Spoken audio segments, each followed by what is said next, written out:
Hello everyone, welcome to this tutorial. In this video, we will introduce how to perform PDF encryption and decryption using Spire.PDF for .NET. We will go through four main parts: function introduction, PDF encryption, PDF decryption, and example operations. By the end of this video, you will have a clear understanding of how to secure and manage PDF documents. When working with PDF files, protecting sensitive information is very important. Encryption allows you to restrict access to your documents and prevent unauthorized viewing, editing, or copying. At the same time, decryption allows authorized users to remove protection when needed. In this tutorial, we will demonstrate how to implement both encryption and decryption step-by-step using Spire.PDF for .NET. It's important to note that decryption is only possible if the correct password is provided. Now let's look at the supported encryption algorithms.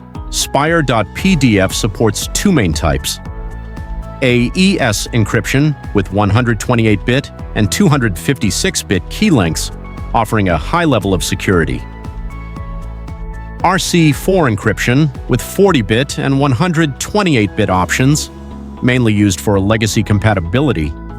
In most cases, AES 256-bit encryption is recommended for better security.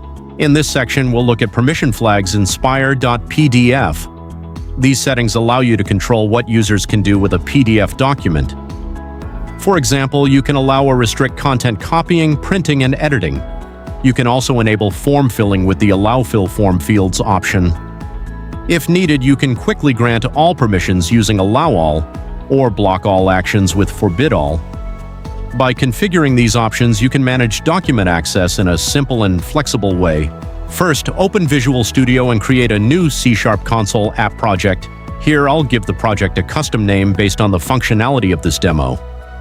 Once the project is created, the next step is to install the required PDF library. Open the NuGet Package Manager, search for Spire.PDF, and install the package into the project. After the installation is complete, we can start writing the code for PDF encryption and decryption. Now let's move on to the code implementation. First, import the required namespaces for working with PDF documents and security settings. To encrypt the PDF file, load the original document and apply password protection by setting the user password and owner password. You can also define permission settings, such as whether users are allowed to print, copy, or edit the document. After configuring the encryption options, save the protected PDF file to the specified output path. Next, let's look at the decryption process. Load the encrypted PDF document using the password, then remove the security settings from the file. Finally, save the decrypted PDF document. Now the PDF can be opened and accessed without a password.